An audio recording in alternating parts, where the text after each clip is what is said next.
referred to his swelling member as... I feel like a romance author. Swelling member. His engorged shaft. And her dark cave. Moist cave.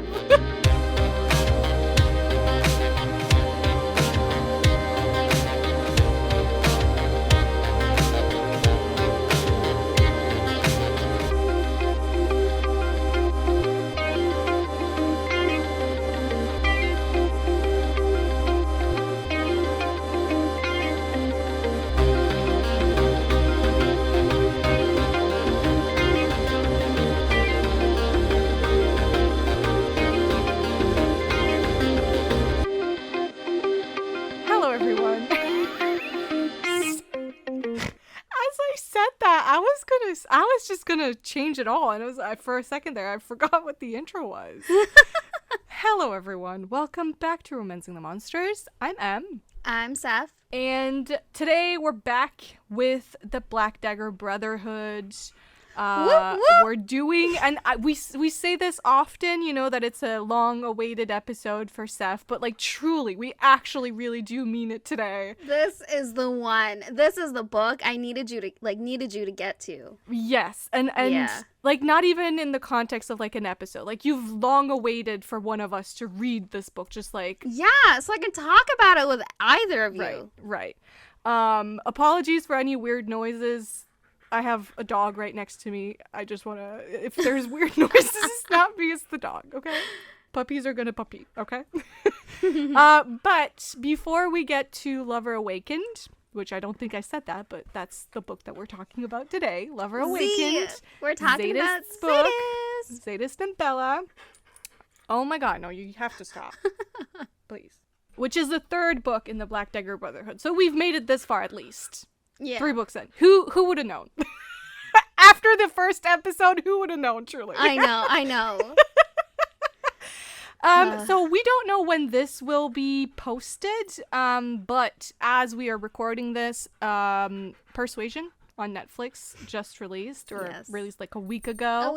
And we just wanted to, like, you know, give our thoughts. We thought we might do an episode on it, and then turns out I don't think that there will be enough for us to talk about it for a whole episode. We also have like very different opinions on it, so which could have honestly made for a good episode, you know. It could have, but then I feel like I don't know if I could talk about it for like an hour, you know, like I don't know if I have enough thoughts. You have enough anger, though. Not anger. It's just more or less like I could care less about it. It was that bad. Right. So we're not gonna dedicate an episode on it, but we thought we could at least like dedicate a small portion of today's episode just to, you know, give a little review, what we thought of it. But like I said, I don't know when this will be posted, so by the time it's posted, maybe it's like old news and nobody cares anymore, but you know. Oh my god, this dog. Help. You're on his chair, it seems. I'm not. He never comes here, but because I'm on this chair, now suddenly he's interested in it. Anywho. So, Persuasion. Thoughts. Who begins? So, I mean, general idea. It's supposedly based off a Jane Austen book. And it's about 2 people that couldn't be together 8 years ago because of the female character having, I guess that was really bad. Can I start over? I'm starting over. Sure. What is it about? Well, let's pretend we didn't already do this. Okay. All right. Sounds great. So it's about our main girl, Anne, who was persuaded 8 years ago to give up the man that she is in love with, because he has no status, no money, nothing. And then 8 years pass by, and then she sees him again. She's still unmarried. He's still unmarried, but like he holds a lot of resentment. And he's now like a captain, and all things are good. So yeah, that's where we leave them in the story, and it's more so will they, won't they get back together type of thing. This movie adaptation is with Dakota Johnson and Jarvis. Oh, I didn't catch his name. Wait. Cosmo Jarvis. Cosmo Jarvis. Yeah, I believe so. A new to me author. Wow, so used to talking about books. A new to me actor. Same. Maybe we can start there. How about that? Hopefully you don't have negative. I will say his facial expressions were amazing. Like, I actually Yeah, felt each emotion I felt that the he was longing. feeling. Yeah. I felt it. Dakota Johnson, I mean, she acted great with what she was given. I feel like it was nothing about them that I disliked. Yeah. I would say I enjoyed their performance for sure. Yeah. I mean, when I saw when I watched the trailer, I was very taken aback by the fact that, like, obviously she has, like, a British accent here. Yeah. That was jarring to me. But when I actually sat down and watched the movie, I, like, totally forgot that she's not British. Obviously, I'm not, like, the accent police. I could not tell you if she's doing a good accent, but, like, I forgot that it's, like, Dakota Johnson, which, like, I've always heard speaking with, like, Yeah. you know, an American I think her accent was very effortless. It sounded like, I mean, I'm not a British person. I don't know what it's supposed to sound like from where she's from. But yeah, no, I had nothing against them as actors. You did live in London for, like, 6 months. London, you should know. yeah. But that's about it. You should know. And I did visit Bath, of course. I loved it. But I mean, I didn't really hear them speak, people from Bath. And that's not where she's from. She's from, like, the country, right?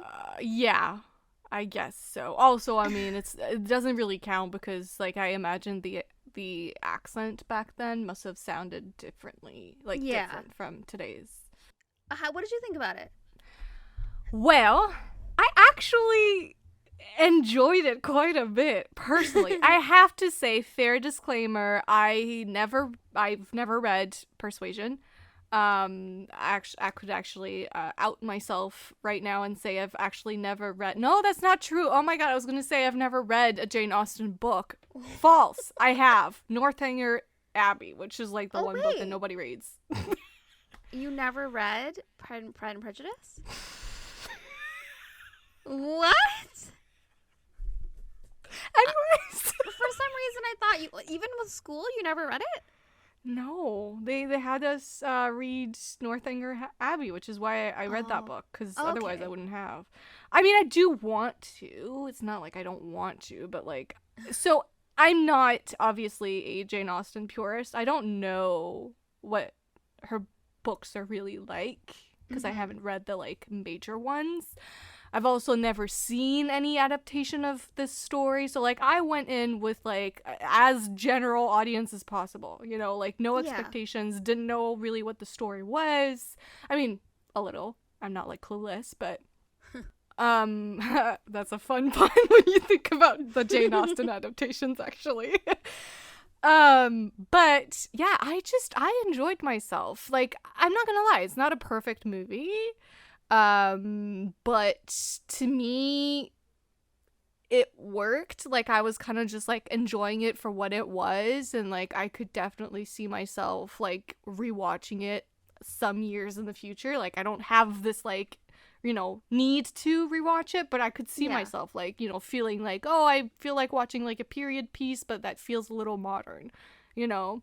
Yeah. I will say, I can see what people say about, like, how jarring it was with, like, the sort of, like, modern lingo that was, you know, and how that kind of diluted, like, Jane Austen's, like, you know, magical prose and, like, beautiful love declarations and such. Yeah. I can see that.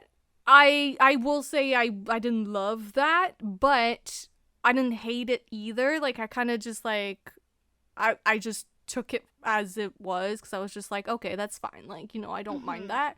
But I will say I've seen a lot of hate online for, like, the you know, break of the fourth wall because she's constantly talking. I didn't mind that at all. I just, like, I felt like it didn't feel authentic. Like, I don't know. Like, I mean, it works in Fleabag because I believe she does that. And everyone loves that show. And, like, I tried watching the first episode. I never got further in. But, like, I really want to continue watching that show. But I don't know. I just feel like it didn't feel authentic. I just felt like, I don't know. The direction was just not it for me. I just felt like they're great actors. I don't know where I'm trying to go with this, but like they're great actors, but I feel like the director or the direction that was given to them like just really left a lot lacking. And I do feel like breaking the fourth wall like kept pulling me out of it. I did go into this movie with zero expectations because everyone was like, don't expect it to be like the book, don't expect it to be like any other adaptation. I'm like, okay, that's fine. Like, I'm okay with it being like something totally different, and I'm still open to loving it. Like, hello, Bridgerton season 2 was not at all like the book, but I still loved the show immensely. Right. So then I was like, if it was like that, of course, like I'm okay with, you know, them making some changes for it to be like a different and like not a better story, but like more fleshed out. Wait, you can I just stop you for a second, because I don't think you said, but in my memory, Persuasion is your favorite book by Jane Austen. Yeah, it so is my favorite maybe you story. should say that. No, yeah, and because it's my favorite story, like I was like holding this adaptation pretty like close to my heart. I was so excited for it and all of that, like all of that. But I mean, like I said, at the same time, I understood that it was not going to be exactly what it was in the book, and it wasn't going to be exactly what it was in like the 2007 adaptation that I watched.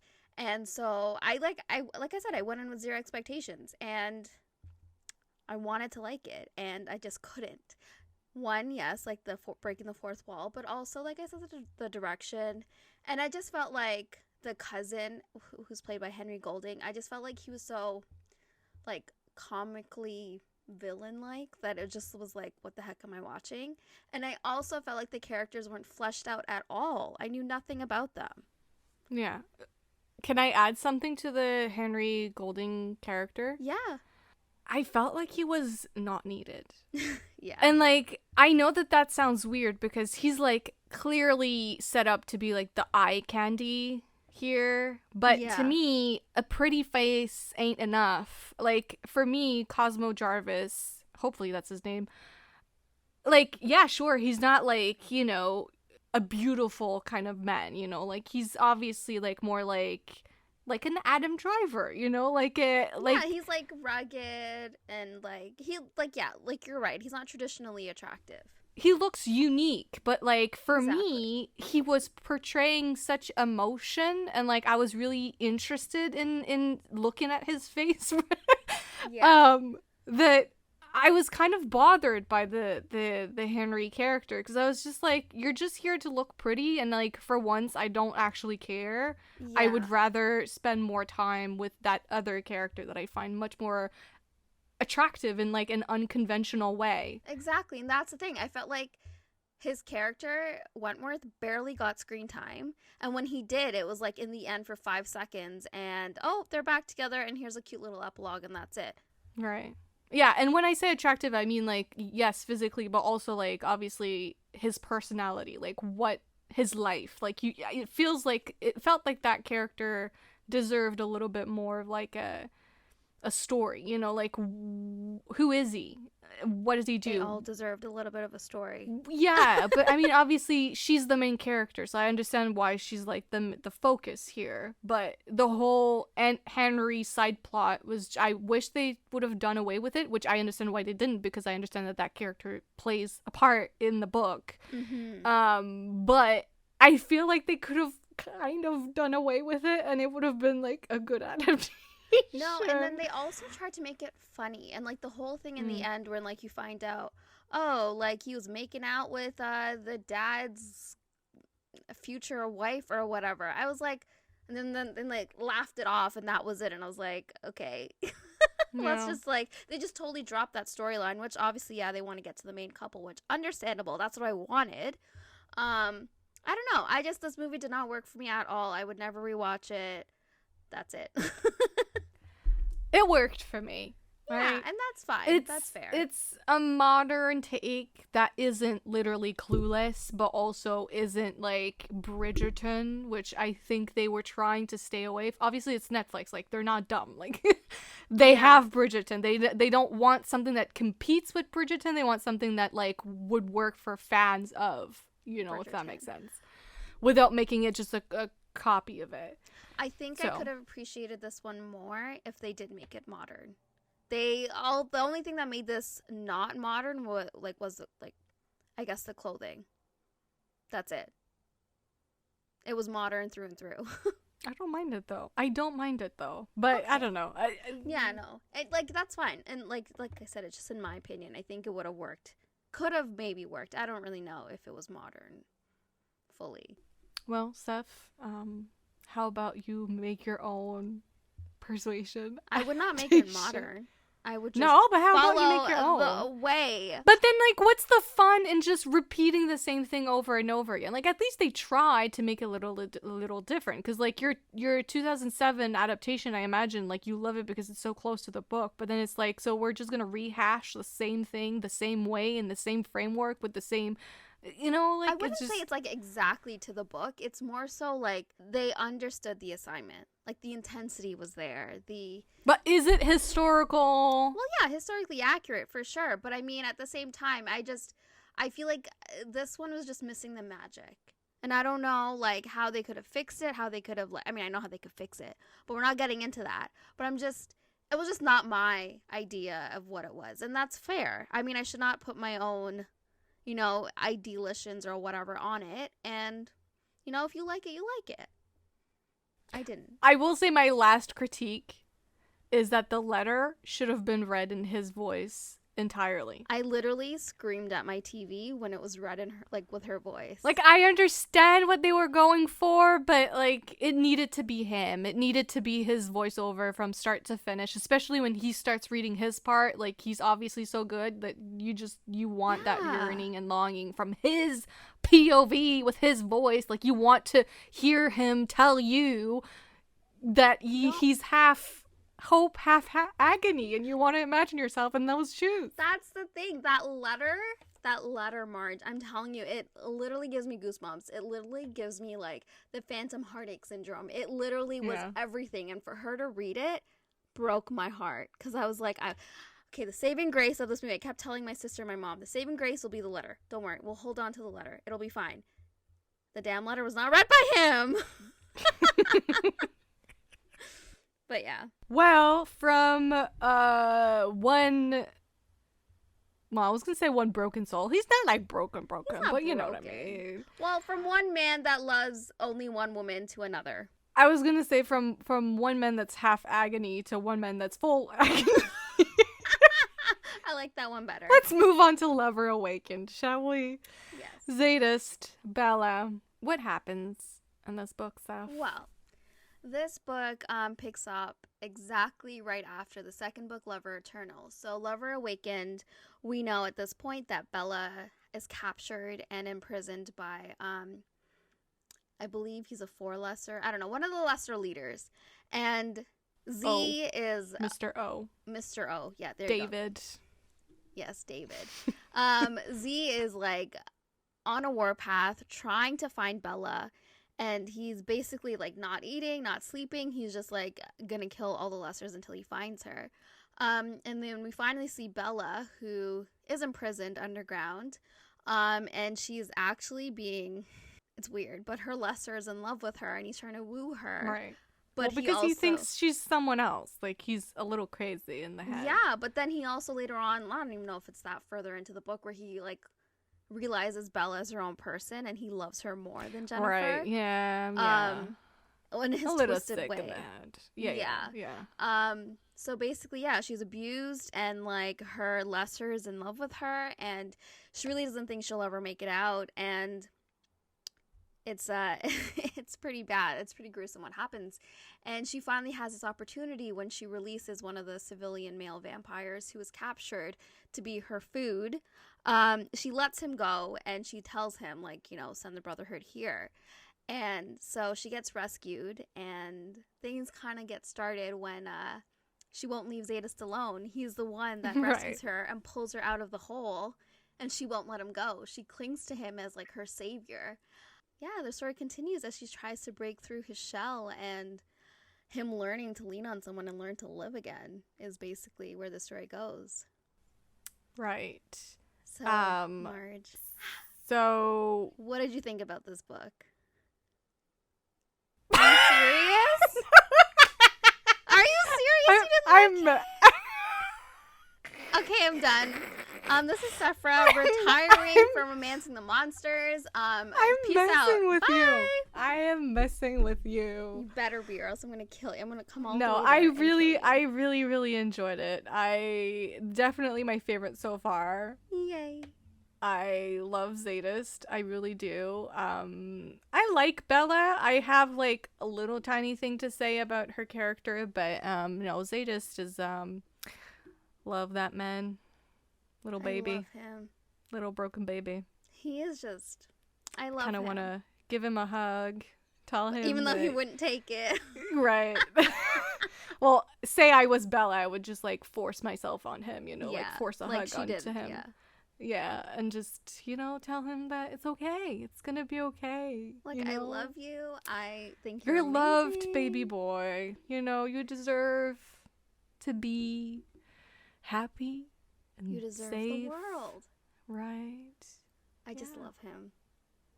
So no, I did really enjoy it. I will say, like, I still don't care about like the side plot or like the plot really. So I can't say this is like a 5 stars for me just for that reason, because I feel like I can't say that it's a 5 star if like half the plot I'm kind of just like I mean, do you actually pay attention to it though? Like, I honestly just like wipe it from my mind and on this instant 5+++ star. Yeah, but then like I'm not like reading the book, you know, like I'm listening to it, I'm paying attention to it, yeah, but I don't care about it. So like, to me, I feel like it's part of the book nonetheless. So anyways, but the romantic stuff I did really enjoy. So that's all that matters, really. That's good. I mean, surprise, I loved it again. She's like, no, actually, this time around, I really kind of hated it. Yeah, no, I loved it. And I think the last time I read this book, I think I was in university. So that was like which was 25 years ago. Shut up. That was like literally, how old was I when I graduated? I'm kidding. I was not that old. So this was like maybe like... She's like, in my time in 1983. I was finishing up university reading about Zsadist. I'm tired, guys. I'm tired right now. So I'm sorry about the chaos. Anyways, so it was a while back, and I feel like I've had some, like, you know, years to live a bit for me to read this book, and maybe like with new eyes. So I was kind of worried that my opinion might change, or I might not love it as much, and I might not love Zsadist as much. But no, I picked it up, and I know, right? Like, so are you dumb? Shut up! There's no way. No, I honestly was kind of worried. I was like, damn, this is one of my favorite books. No, you weren't. Am I really gonna like dissect it and like what? Like, wait, so you read it last time you read it is in university, but you always constantly reread your favorite books. Yeah, I know, but I just haven't read this. What happened? Hello, my dislike for the author happened. Oh, that's right. So like, I haven't really like been able to pick it up again because I just always get angry, and I was like, since we read Dark Lover, or I think at that time we were planning to read Dark Lover, so I was like, I'll just hold off and read this book 5 years ago. Yes, again. I'd hold off and read it when we decide to get to it on the podcast. So that's why I haven't reread it since thinking about it again. But yeah, no, I loved it. Same gripes that I had with the book the first 2 times I've read it. I honestly just feel like... You have gripes with this book? One being just like the amount of like chapters the side characters get. Like, I just feel like agreed. It always pulls you out of the main story, which is Zsadist and Bella. And like, as like the books progress, you realize that you get half of the main couple, and then the rest of the book is all the other like side plot, side characters, drama. I don't mind it as long as it's characters within the Brotherhood. It's when it's like characters outside of the Brotherhood that I start like not caring. No, but like, for example, when it's like something like Bella's needing, and all of a sudden you're pulled to like John Matthew, you're like, right? Really? I do love me some John, though. I'm not gonna lie. Yeah, I love him. Sorry, I used your name for an example, John Matthew, but it's just like something like that. I just like Zsadist and Bella that much that I wanted them to get more page time, okay? No, that's fair. Yeah. I agree. Okay. I'm sure they get page time later on in the series. I mean, they're obviously a series favorite. I mean, can I be honest? Yeah. They really don't. Oh, wow. Really? I know. That's the thing. I'm like, why am I going to continue reading your books if you don't even give the main couple their Is she not going to give them a sequel? Because she's giving a sequel to pretty much all the couples. I don't know if that's in her. I mean, the Beast was Rage, and like maybe she's making her way through. Listen, 2025. She's gonna announce that the next BDB book is a second book for Zsadist and Bella. What's your reaction? I would literally die and be like, I'm not catching up. I'll figure it out and buy it. But at the same time, I feel like she literally skipped over Z and Bella and went to Butch and Marissa. I'm like, are you serious? To be honest, I feel like they could have gotten 2 books. Like right then and there. Like this book could have been 2 books. I agree with that. I honestly think like you're right. She did give them like a novella though, like with Z and his worries about Bella and her pregnancy. Like they have a little novella, and that's it though. Why didn't you tell me? We could have read that too. Sorry. Well, I mean, it was in her like. Thanks for nothing, guide. really. Shut up! It's in her insider's guide. I don't even know if you can find that anymore. Were you done with your thoughts? No, you weren't. No, I mean I'm done with those thoughts. We can move on to other thoughts. Let's move on to other thoughts, but you're done with like my overall opinion, yeah. Your overall thoughts that are not all thoughts. Not all thoughts. Okay, we're no a thoughts mess. really. We're a mess this episode. We need to move on.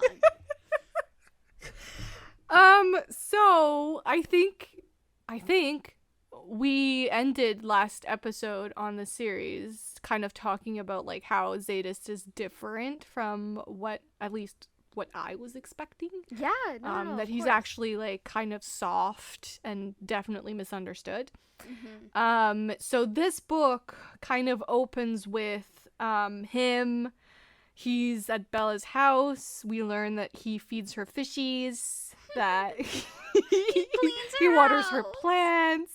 Right. Like and he says that he's started to think of her home as his. Yeah. Because, it's kind of like the last of her that he has. Because they all believe that she's died. That she's dead. She's gone. And her family has had, like, the whole, like, their version of a funeral and all of that. Yeah, so. They've moved on. Like, they've fully accepted that, like, she's gone. That's it. And Bella's brother, Revenge, and his mom are planning to sell the farmhouse as well. And Z is like, I'm going to buy it. Right. And they plan to not sell it for another, like, I don't know how many years. But he's just, like, he's not ready to let Bella go. Mm-hmm. It's funny because the second that he had Bella back, we never heard about that house again. Because she has her home now with Z. I know, but it's literally like it was a stand-in for Bella because the second he got Bella back, he was just like, it's just the house. Don't care. The plants are all dead by now. The fishies are dead. We've never heard about the fishies again. I think the fishies sadly died. But, like, they did go back. They went back to the house. Did they? They did. And then Z went back. No, he was still there when Revenge came. And he's, like, just hung out in his Bentley. And then Z was like, who the heck is that? Right. I mean, still, that fishy is dead. I'm sorry. The fishy is dead. Poor little fishy. R.I.P. Okay. Fishy. R.I.P. Fishy. You were loved. Not enough, though. You weren't enough. Anyways, so as you said, she was actually captured. Yeah. But she's rescued. Zsadist comes to save the day. And, he takes such good care of her. He, like, hums for her to calm her down. I know. Yeah. Loved it. Yeah. No, I was just going to say, like, he has a one-track mind, but in this book, like, in this part of the story, we get all of this through Fury's perspective. So, like, I love how everyone's confused as to why he feels so strongly. And right. Like you said, like, Z is, like, doing all these things. He's, like... covering the mirror so that she doesn't see her appearance, because obviously, like, she was beat up a little. And then she had the scar. She was literally like, she had David written on her, which is a trope that I fucking love, when the loved one is like marked by someone else. Yeah. And it drives the love interest, like, or the main character, insane. Well, not insane, but just like their pain for the other, that they've had to go through that, and that they're now like marked by their abuser. Oof. Yeah, no, I Sign love me it. up. But Sign me no, up. like what we get in his perspective is more so like how Z can't even like hold himself up because he like can't handle what she's been through. Right. Yeah. And like everyone, like even Wrath is like, what the hell is going on? Like, why is he feeling so strongly for this one woman, and we know he hates women? Yeah. So how did you feel about that scene? Loved it. Yeah. I really did love. I will say, I think maybe I loved the first half of this book more than the second half. Not that the second half is bad, just like I feel like there was a lot of intensity in the beginning that maybe isn't true of the second half, but like all those like beginning scenes of just like, you know, how he's literally giving her his all, and like you can see, as you said, through Fury's POV, that he's just like, he himself is kind of shattered and then like falling and like not, you know, doing so great and so hot. But like his one track mind, as you said, is just like focused on Bella, like must care for Bella. Which is just lovely. I know. No, I loved this scene very much. And like in terms of like, you see how truly like broken he is, and he doesn't even understand feelings or like emotions. He's crying, but he doesn't know why he's crying or like what this means. And like his legs feel weak, and he's like, oh, I don't know what's going on. And he's being held up by Fury and Wrath, like basically sandwiched in between them. And like he doesn't know what's going on with him. He doesn't understand the emotions he's feeling. And I just like, I loved it, because he's finally faced with things that he's never at all had to like think about or examine about himself. Yeah, and he also this may be a little bit later on, but you know, he literally refers to, okay, let me backtrack. He wants to give her a bath, or help her take a bath, because obviously, like, you know, she just came from a very horrible place and probably wants to be clean. And in doing so, like, he tries to cover her so that he doesn't see her naked body, because like he understands very much so from personal experience how much of a violation that is, to like, for someone to see your naked body when you're not aware, because at this point in time she's kind of passed out. So he's trying to cover her, but I don't remember exactly what happens, but the towel that he had on her, was it a towel or a sheet or something? It was a towel, and it got wet.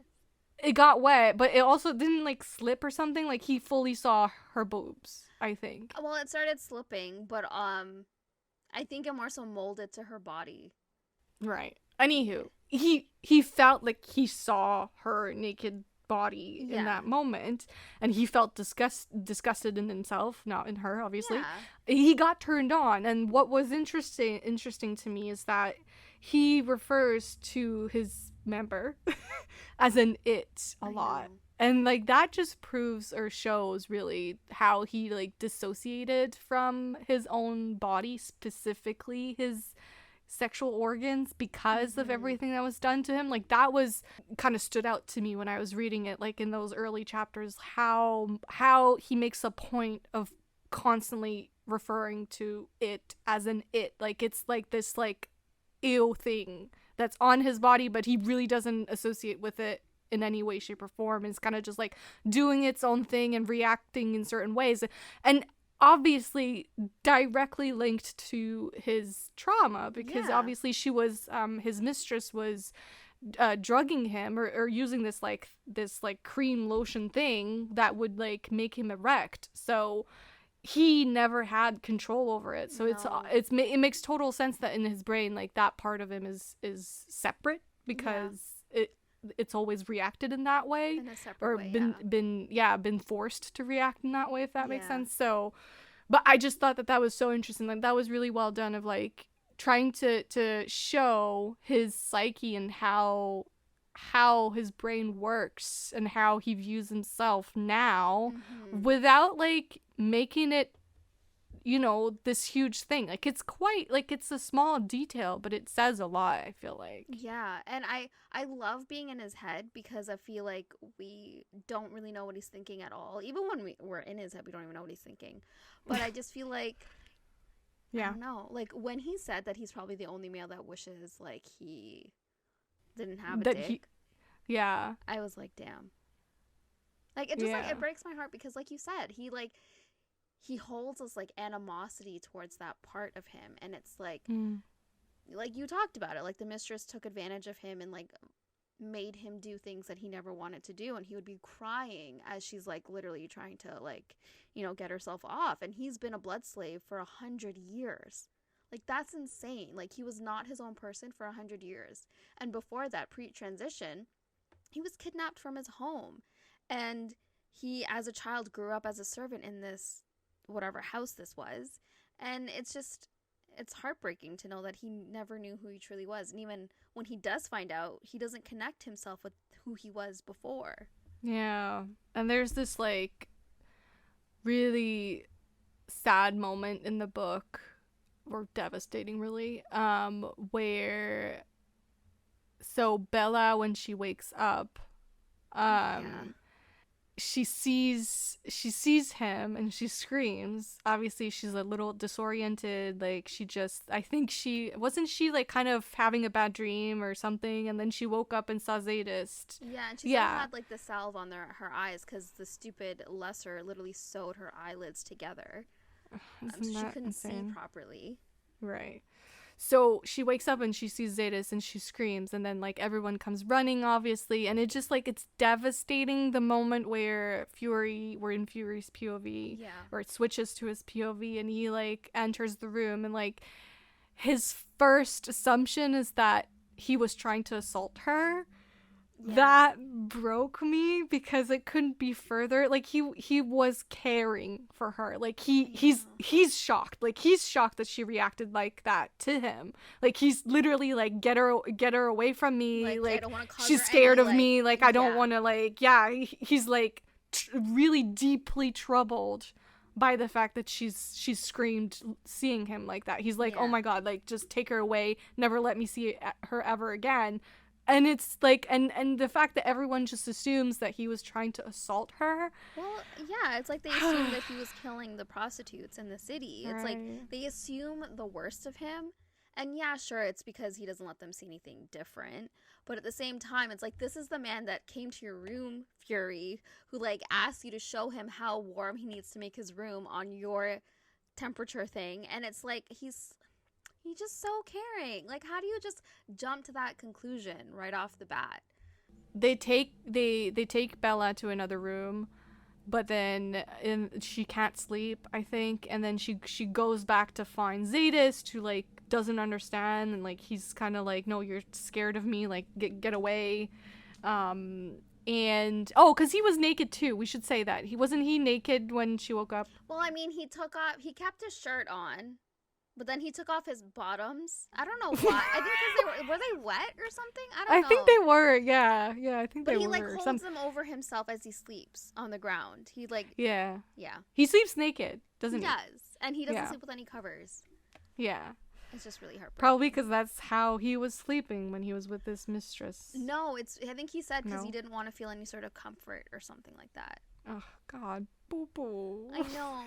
And, like, he also said briefly, like, the reason why he doesn't eat is because, like, he just is afraid that everything's poison. It's like, you can't trust anything, he says. Yeah. Heartbroken. Anyways, so she goes back to him anyways, and in the meantime, Fury kind of, like, realizes his mistake. He goes to apologize to his brother and finds them together, and his brother says, Zsadist says, like, he's like, oh, why would you apologize? You're right. Like, I'm sick.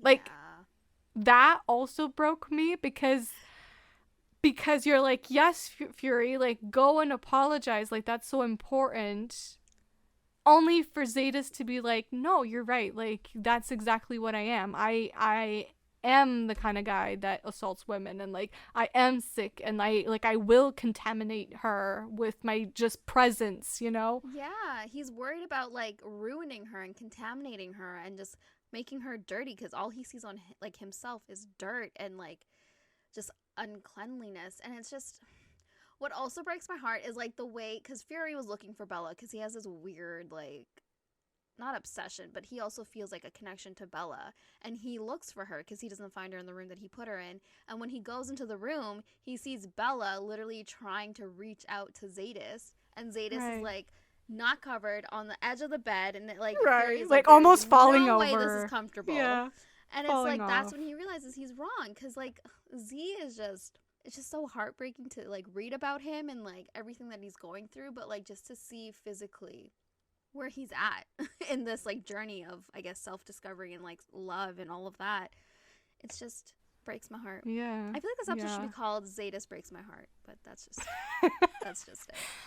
And then like to add to all of that, Bella needs blood. Yes. And I think I think Zsadist pushes her towards Fury. I mean, the amount of times in this fucking book that Zsadist pushes her towards Fury. Because he thinks that Fury is a male of worth. He's the male that she should be seen with. I know, but it's just like, dude. Yeah. She wants you. She said numerous times she wants you, and then you keep saying that's a mistake. You're going to wake up and realize you don't want me. Anywho, she needs blood. He pushes her towards Fury. I don't remember exactly why the thing with Fury doesn't work, but she goes back to Zsadist. Right, she just doesn't want him. Flat out. Don't want him. It's like, sorry, but you're not what I want. Which is kind of funny at this point in the book, because Fury definitely wants her, which I don't know that those are feelings that are ever really reciprocated revisited. At all. No, not at all. But not even revisited. Like, what happened with that? Because, like, obviously someone else is introduced at some point in this book. Yeah, of course. No, but I honestly just feel like she never liked you, bro. Like, I'm sorry. She never did. I mean, she was like, you're hot, but she was like, I prefer your other. Like, your brother's hotter. Yeah. yeah. But no, she just point blank does not want him, and she goes to find Z, and Z is like, no, like, I can't give you my blood. My blood is corroded. It's like disgusting. You can't have it. And she's like, I don't care. Tough shit. I want your blood. So he asks for a minute, and where does she find him? What is he doing in the washroom? So he's in the shower, rocking back and forth, scrubbing away at his wrist like a maniac. And I mean that like in like a loving way. Because repeating over and over and over again that he's dirty. Yeah. My heart. He's literally crying and just does not. He's in his own little world at that point. He dissociated. He's just like fully like he's fully having like a panic attack. Yeah.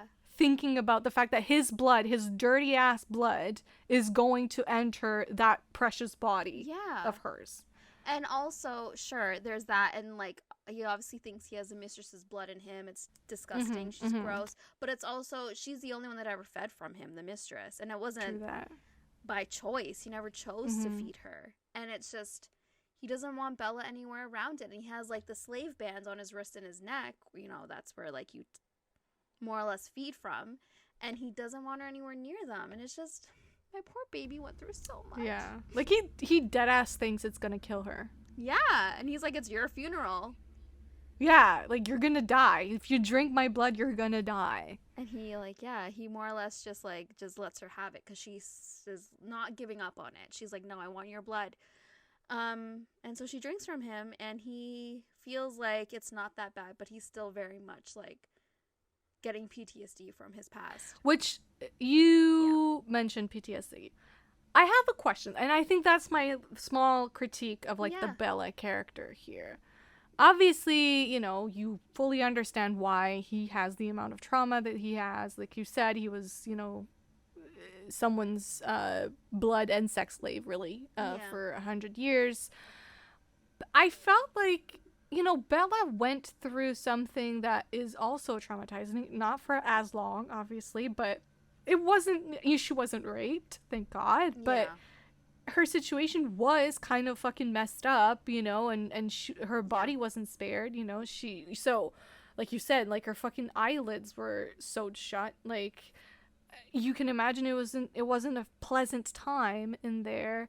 And so I will say that it's bizarre to me that it's never really explored. I felt like that felt like it was missing for me in her character development from this point on. Like, it was obviously the focus was a lot on Zadist's own journey, but and maybe it would have been too heavy had Bella had a similar journey of her own to go on, which is why I kind of feel like this deserved to be kind of 2 books, because then you could have explored both of them.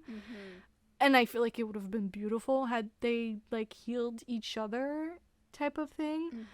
Or even just like mentions of, you know, like just like she feels comfortable with him, she feels safe with him because of what happened, and like that's why she's like determined to only have him because he makes her feel safer, you know, little things like that. But I feel like that was missing. I think was mentioned 1 or 2 times, but pretty briefly though.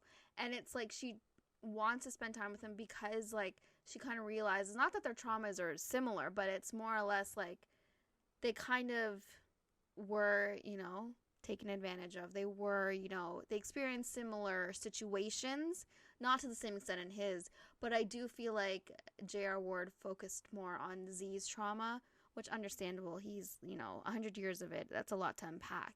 But like you said, I kind of wish that we delved more into her trauma instead of just like talking about it, because she does only talk to Z about it, and like they do actually discuss and, you know, explore what happened to her. And she's like, I want to know everything. And he does tell her what happened.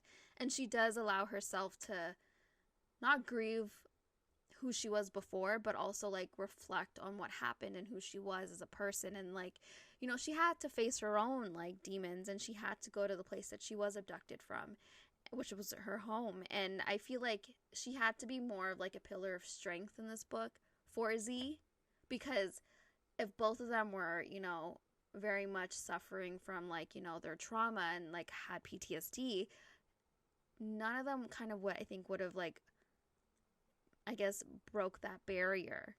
I feel like she was the one that was doing like, you know, like she was the pushing and prodding person. She was the one that was like getting him to do things and getting him to like open up. And I don't know if that would have been the case if she was also on the same level emotionally and mentally at that point. Yeah, kind of like, can 2 broken people be each other's strength, really? Yeah. Like, is that possible, or are you so defeated that you have no energy left to give someone else, type of thing? I think Z was there. Like, he had no energy to give anyone anything. But then he did give her still, because she was just always there. Like, she was not, she like, he had to feed her, he had to get her food, like he just had to do all these things because she kept pushing him, and she wasn't going anywhere. And that's when he was like, all right, she's here to stay. Yeah, I don't know. I just wonder if like this is not perhaps like a bit of a pattern in the series that's kind of like starting to show itself, of just like, you know, flashback to book 1 with Beth, who's literally like assaulted in the first chapter, and then that's never revisited really. Like she has no residual, you know, discomfort towards perhaps like relationships, like sexual relationships after what happened to her. Like it's kind of just like brushed off. It's like, no, I'm like, that never really happened, which I highly doubt is possible, but anywho. And then here, perhaps not as bad with Bella, but still, you know, I just feel like, can we explore a woman's perspective of like PTSD in this world? Like, can we explore that a little bit more? I do think it is explored with a character that I think you'll meet soon. Can I say something spoilery, but not really? Yeah. She is John Matthews' girl. Oh. Yeah. And he certainly has a little bit of trauma too. So Yeah. okay, that's interesting. I like Yeah. that. I like that. You kind of touched upon, do I want to go there now? I don't know if I want to go there now. Where their first kiss? Or his first kiss? I feel like it skips too much. Okay, Let's wait. Because I wanted to talk about, because you said a lot of it is kind of on her terms. But let's not go there yet, because there's stuff before then that to maybe be discussed. So someone who is introduced here is Rev. Right, yeah. How did you feel? Questions. Did you make the connection? Wait, is Fury and Rev the couple? No. What? I know, Who right? the fuck is it then? I totally forgot that happened. Okay, so what we're talking about is Butch and Fury are at Zero Sum, which is like their club, and Fury is like trying to get his Turkish smokes or whatever. I don't know what they're called. And he basically more or less just like Rev is, well, the Reverend, basically, that's who he is at this point, is trying to goad him into like feeling things. And Fury's not getting baited because he realizes, actually no, he doesn't realize yet. He basically like calls his bluff and kisses Rev. And he bites him a little bit, right? And then he gets his blood. You are fully... I know, I'm butchering this. Can you say it? No, that's not what I was going to say. I was going to say you're fully breaking my heart. I was shipping them. Oh, sorry. Yeah, no. I was kind of shipping them too. I really thought, because you told me the couple is introduced in like book 2 or 3. We are at book 3, and I'm like, where, girl? Okay, where? Well, you met them in this one, but I don't even think interact. Who? They're 2 of the trainees. Blaylock. Oh my gosh. And no, you didn't meet Quinn yet. Well, that's... Don't worry, they grow with you. What a bummer. I just think there could have been a real good story between Fury and Rev. Their kiss was insanely hot, and then when he bit his lip, I was like, loved it. So what the fuck is Fury's deal then? I thought I had finally figured it out. I mean, I didn't think... I don't know what I thought, but... Damn it. Do you think that was Fury's first kiss? Well, I don't know him enough to know that. I'm trying to remember maybe. now. I don't know. He didn't seem like a guy that's never done this before. But he's a Did virgin, he? so I don't know. I mean, obviously you can still be a virgin and do other things. He's a virgin? He's celibate. He's been celibate since he was searching for... I forgot that. For Z, but I don't know if he had someone post-transition, because they say that you need someone to help you through it. Right. I don't know. There was a lot of like strangely homoerotic moments in this book. Like just real bizarre, like not bizarre, but just like real like, what exactly do you want me to feel in this scene, J.R. Ward? I'm not sure I know where you're trying to lead me. I'm not opposed to it, but I wonder what the deal is. Yeah, like, was she trying to put out feelers to see if people would be down for, like, an couple? Because like, there's a solid, like, 3 scenes. Yeah, here, we had Butch and V literally, like, shared an orgasm together. Then there's Rev and Fury, and I feel like there was something else at some point with, like, other characters. I don't know. This brotherhood sure is close. They are very comfortable with one another. Okay, yeah, anyways, so that's where we meet the Reverend, and we don't know that the Reverend, the Sin Eater, who is a sympath, who's another species,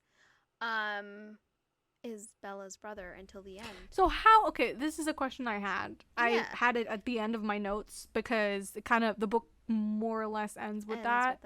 I don't know why we're jumping to that, but yeah. But because you just brought it up. I know. I'm very confused. I I literally wrote, okay, not gonna lie, I'm hella confused about the Rev thing. Him being is it an empath? Sympath? Don't know what the fuck that is. I don't know if that was explained and I just like totally blanked out. He's that.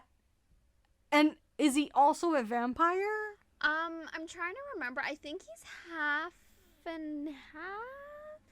And then he's also a drug dealer, and he's also part of the aristocracy. I was like, this is a lot. I don't No, okay. So he going on? sells drugs. Also takes the drugs. And he is, I think, half and half. I believe they don't share the same father. Bella and him. Well, that's a scandal and a half. I know. I'm trying to remember really what like the situation was. But yeah, he's sympath, and that's another like he's not a vampire. He's another species. But what the fuck very is close. that? So they feed on your emotions as well as blood, if I recall correctly. And apparently it just he takes like suppressants. So I think he uses, was it cocaine? No, it was what was it? I don't know. He takes something. Was it heroin? He injects it. Yeah, he injects heroin something. Heroin is mentioned. So yeah, whatever he takes like suppresses the sympath urges, and as a sympath, I believe you just see like red. Like that's what his vision's like. They get more into it with his book for sure. Like you get more information there. And I'm still really bummed about the Fury and Rev thing. I really for sure thought. I mean, yeah. I'm sad about it now. I didn't think. I just remembered as I was reading and I was like, damn, they were hot. And then nothing happened. Especially because she teased it so much with the Fury thing. Like, I know people were like holding on to Vicious and Butch being like a thing, which I can see, but to me it's their relationship, even though like yeah, there's like weird scene in this book. I mean, not weird, again, it was kind of hot, but I kind of don't see it in an erotic way. I kind of see it in like more like homosocial relationships, like just like really tight guys together type of stuff. Whereas here with the with the Fury thing, she kind of like really hammered in that theory, because like in the previous book, when it's said that he's celibate, like Mary's first instinct is to go, oh, so no, wait, before she knows he's celibate, she's like, oh, is he gay? Yeah. And then people are like, no, he's not. And then in this book, after the whole thing with Rev, she spends like a whole chapter basically with Fury, where I think in Fury's head, yeah, we are, and he's like, I think is it Butch, because it's Butch that walked in, right, on them, or someone walked in on them. No, it was like a server, or I John. think a server. Oh. And then the server told someone. Yeah, and then the server or whoever told Butch, and then Butch was like, "Oh shit, is he gay?" Right, and then she spends a good chunk of a chapter in Fury's head as Butch is like sort of asking him about it. And I was like, why spend time on that? Well, at the time, I was like, oh, clearly he's the MM. But now that you're telling me he's not, I'm like, what? Why spend time on this? That's weird to me. Like, you're kind of baiting. You know, I don't like using the word baiting, but this feels like it's baiting, because she's really, really going places that are like taking it a little too far if you're not going to go there. Like, that does feel like baiting. Anyway, do you have the answer? Okay, so basically so sympaths can read the emotional grid of other sentient beings. These grids are described as being points laid out in a three-dimensional pattern that indicate their current emotional state and are unique to each person. Most sympaths, however, can block others of their species from reading their own grids, so I guess each have a grid. They feed off emotions. They are able to elicit in a being, usually, so like they are the ones that like, I guess, like make them feel that emotion to feed from. So usually they're not pleasant emotions such as guilt, anger, sadness, etc. Okay. But yeah, so they're we didn't notice this with Rev. I guess no one looked at his hands, but sympaths have freakishly long hands with 6 fingers on each hand and 3 knuckles on each finger. So clearly I think Rev is half and half. Let's check out his bio. Why the fuck 6 fingers? That's hot on an alien, but not on a normal fucking guy. Ew. Like vampires, they also have, they're also hairless, save for the hair on their head. Yeah. I fucking wish. I fucking wish that was me. I agree.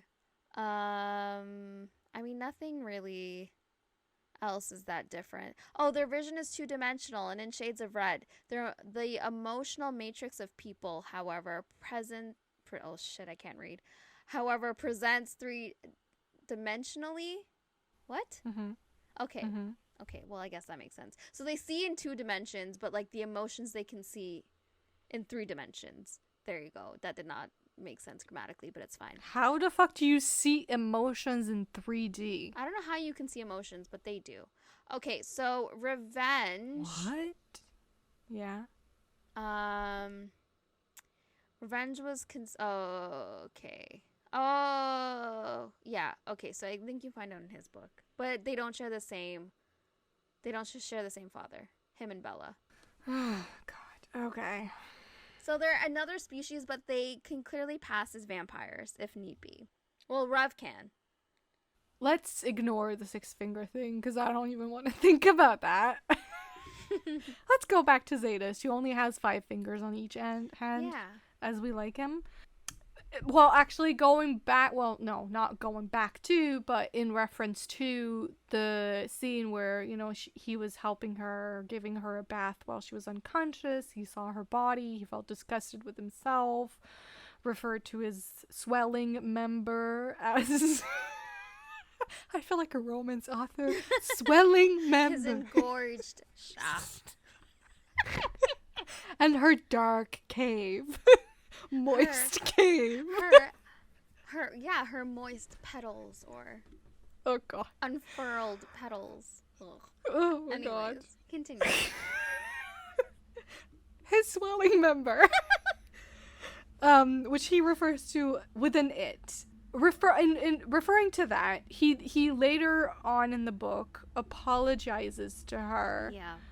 For that one time that he did all of that happened, saying that, you know, he tried to cover her as much as possible, but he did see her boobs. I wrote he did see her boobs, so he did see her boobs. Yeah. By accident, obviously, and he got hard, and he apologized, and I thought that was a lovely addition. Like it's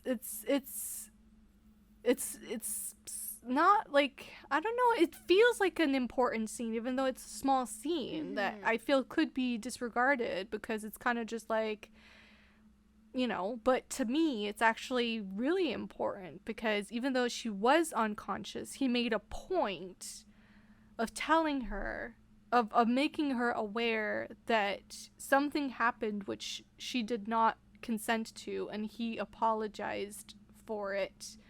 And wanted to make sure that she knew so that he could rectify, you know, the fact that she's not aware up until that point that happened, that he did see her body without her, you know. And it's just, again, like, it's sad that her experience of what happened to her wasn't really dealt with, because it's clear to me that J.R. Ward can write a character like that really well and like go into the small details of like, what would someone who has experienced, you know, having no ownership of their own body, how would they react to certain situations, and how would they interact with other people and other bodies, and like their relationship with other bodies. Like, she can do it. So but I love that scene. I love that he apologizes. I think that's like really sweet. Because we know how much like he holds consent, like how much importance he holds for consent in terms of like his own self and what he went through, and how he didn't consent to anything that happened to him. And the only time he's consented to anything was Bella, and like what he's experiencing with Bella for the first time.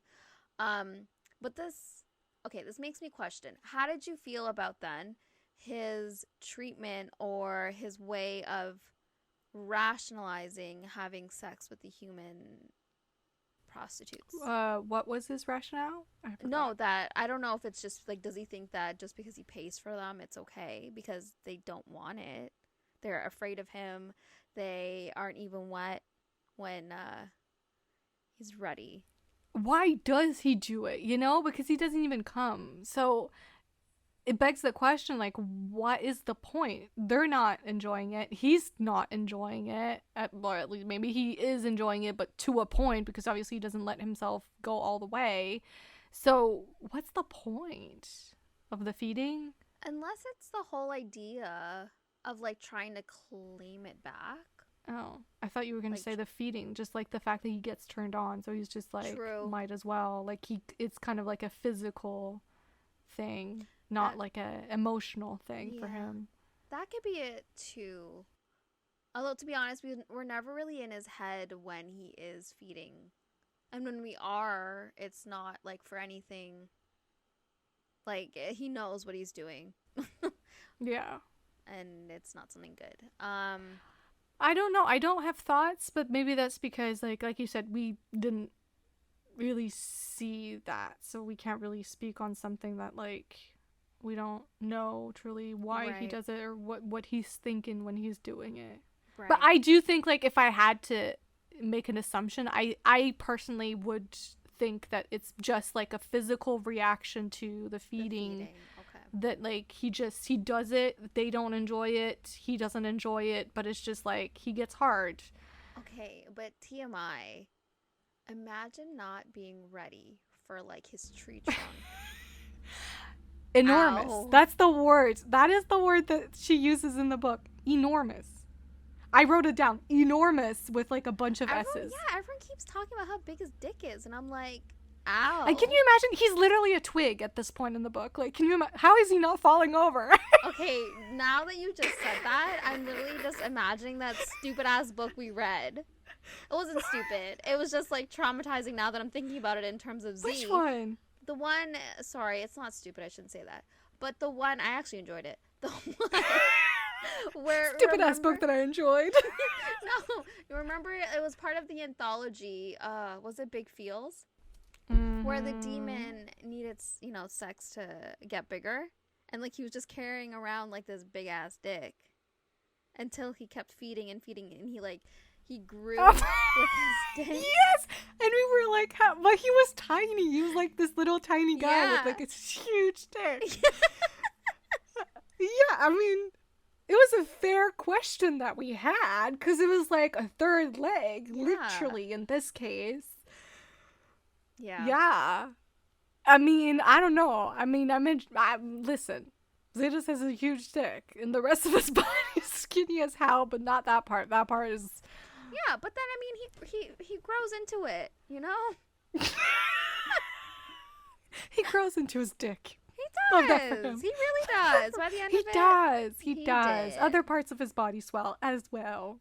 He becomes enormous all over. Yeah. His legs are, like, serious, like, ginormous trees in the end. His arms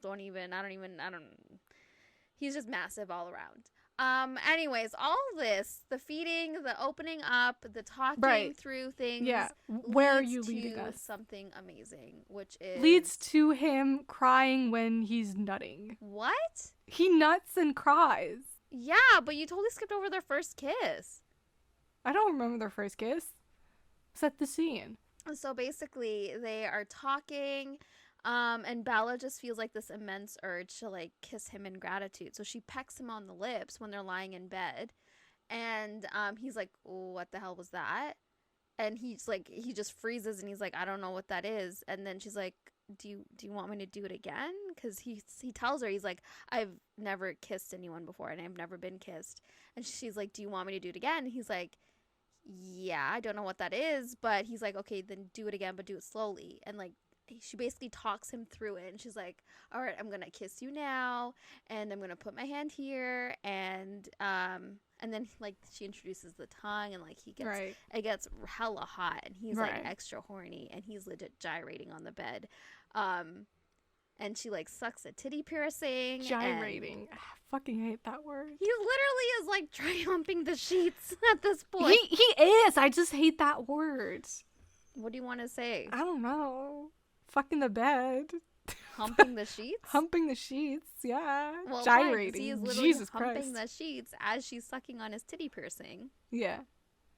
Yeah. Anyways, I loved it. I loved his first kiss. It was, like, amazing. It was good, but for me, clearly, the enormous dick did it. I was more focused on the after part, what comes after that, which is... No, but that doesn't come till later, because, like, the whole point this kiss stops is because she leans onto his chest and puts her weight on him, and it, like, his PTSD kicks in again, and he, like, automatically is thrown back to when he was with the mistress, because she only had, like, she only raped him while, like, you know, obviously she was sitting on top, him.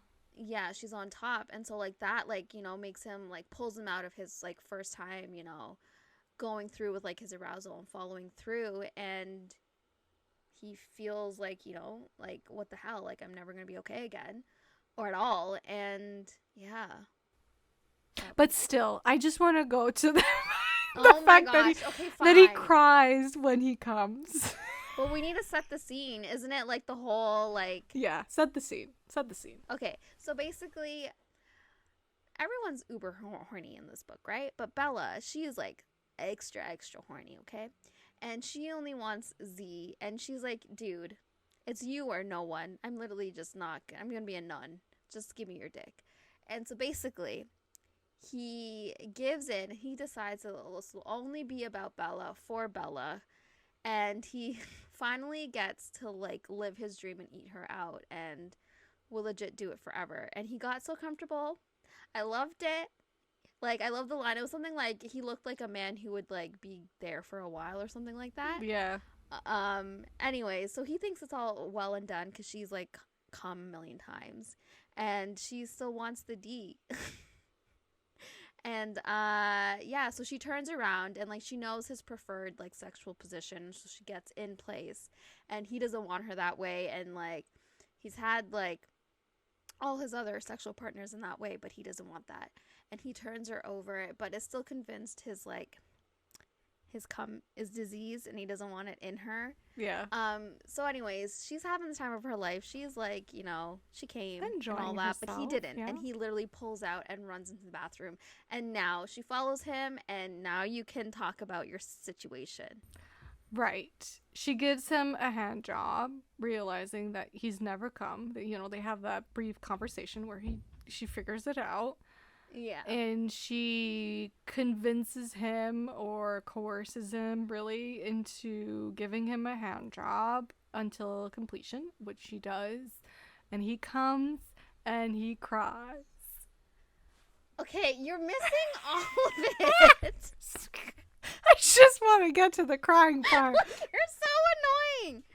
Okay, so basically what happens is that she's trying to, like, you know, make him, you know, come from her hand, and things aren't happening. He's more or less plateaued, and he's like, I can't do this, like, I need pain. So he literally uses her hand to squeeze him. That's true. Balls. I forgot about that. And he literally comes because he's in pain, and she's like, I can't believe you put me through that. Like, I don't ever want to cause you pain. I don't ever want to, you know, do that with you or hurt you in that way. And yeah, and then he cries. Then he cries. Yeah. Which I've said like a billion times. Did you know that he cries when he comes? No, but really. Water leaks from his eyes. Water leaks from his eyes when it leaks, well, other substances leak from elsewhere. Yeah. They're attached. But Bella flees the room. Right. Because she didn't like what she was a part of. But yeah, how did you feel about that scene in its entirety? From, like, him finally experiencing, like, consensual sexual activities to, like, in the end not being able to come from pleasure, but in pain instead. I would say my main thought about that whole sequence, really, and this is where I want to bring up the point that I said earlier that I was going to wait. It's mostly something about Bella, which I think is another critique of her character that I had, which I felt, this is the point in the book where I felt like Bella isn't very patient with Z. I felt that it was always what she wanted when she wanted it. Like, it's very much on her terms. And I feel like his perspective, or like his timeline, as far as like his emotional, physical timeline, if you will, if like we can call it that, isn't really considered. It's kind of just like, she wants it and she's like, I want to give you a hand job, so I will, type of stuff. Like, it felt a little bit pushy sometimes, especially for a character with his kind of background. Like, it did make me a little uncomfortable at times, because it felt like he was doing it just for her rather than doing it for him, or felt kind of like pushed into the situation, so he was like, oh, okay, I guess, like, make me come. Yeah. I don't know. What about you? I could see that. I'm trying to think. Like, did she know the full extent of what he what he went through at this time? I know that there was a time that she talked to Fury about situations, and he's like, "Let Z I think tell she you." does. She's like, he'll never tell me. I think she does. Okay. No, I'm just I do agree. Sometimes she was a little too pushy, but I honestly feel like it wasn't like out of malicious. Like, she wasn't malicious about like what she was doing. No. And it was like you said, it was just like out of not a lack of patience. It's more so like maybe, like, I don't know why I'm trying to defend her actions, but it's like maybe it was like from maybe he will enjoy it, and not like she's like, I guess, imposing her own expectations maybe, and her own desires, and not really reading the room. Like, I get that part of it could be like when you have someone like Z, who obviously is quite emotionally stunted in some ways because of what happened to him, having someone who kind of helps him push through his own, I want to call it bullshit, but that's like, that feels really wrong. You know what I mean? Like, just help him push him through his walls. Yeah. I understand it. I see it. I just feel like it walks that line between like her sort of helping him move past it, and her kind of just obtaining what she wants. And like, I don't, again, like the when I say patient, I don't mean her as a character. I mean like how she was written. So it's like externally, not internally, like her own actions. I think it's like the plot, like the way the book is written, the way her character is written, the way it moves at the pace that it has, kind of imposes that, where she's pushing a lot, but not because internally she wants, not because, like you said, it's not like malicious, it's externally imposed, but through her, if that makes sense. I feel like that doesn't make sense. It makes sense in my head.